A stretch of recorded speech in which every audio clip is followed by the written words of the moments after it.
Assalamualaikum warahmatullahi wabarakatuh.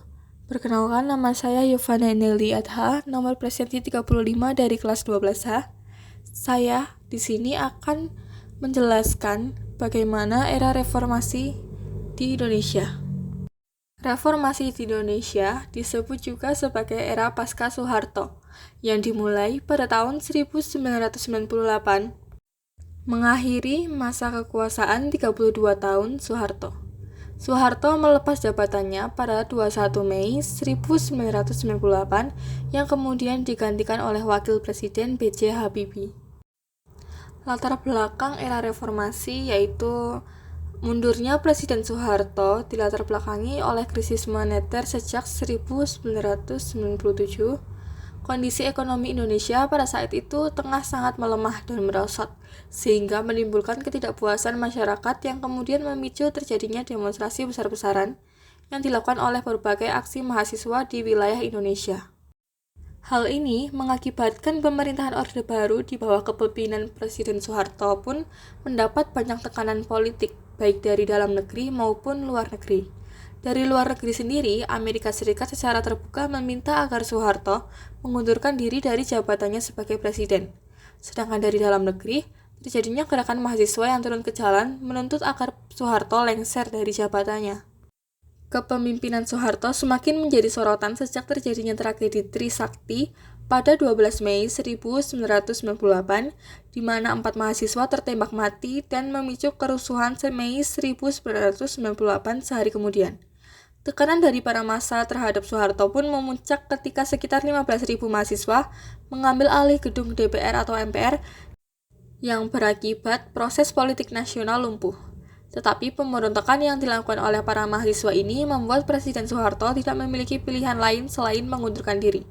Sehingga pada 21 Mei 1998, di Istana Merdeka, Presiden Soeharto secara resmi menyatakan dirinya berhenti menjabat sebagai Presiden Indonesia melalui UUD 1985 Pasal 8.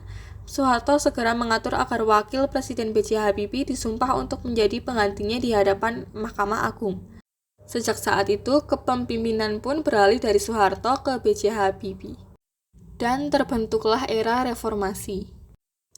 Di foto sebelah kiri, itu terdapat Presiden Soeharto yang sedang mengundurkan diri dan melantik B.J. Habibie. Dan di sebelah kanan merupakan gambar gedung DPR MPR yang sedang dikepung oleh banyak mahasiswa. Tujuan dari era reformasi yang pertama yaitu untuk menuntut turunnya harga-harga kebutuhan pokok yang melonjak tinggi sejak Juli 1997.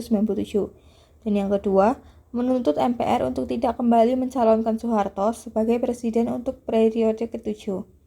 Dan yang ketiga, menjelang lengsernya Soeharto, para pejabat melakukan perjanjian simbolik dan beberapa langkah kebijakan ekonomi guna untuk mencoba mengatasi keadaan dan mempertahankan kekuasaan.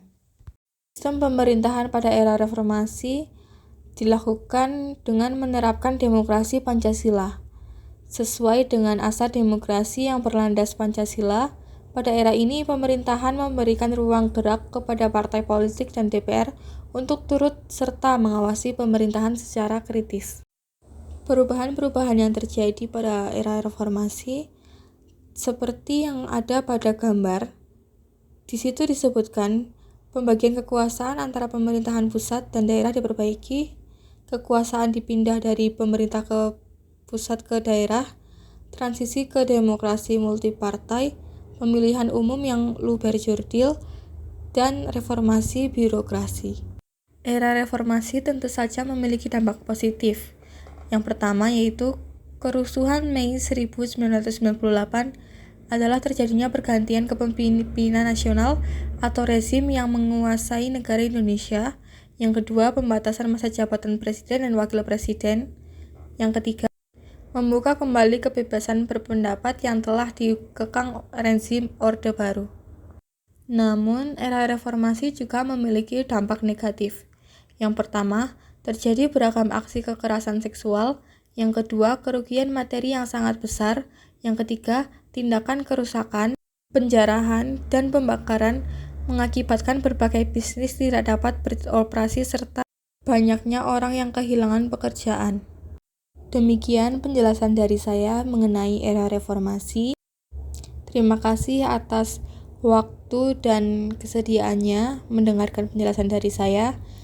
Wassalamualaikum warahmatullahi wabarakatuh.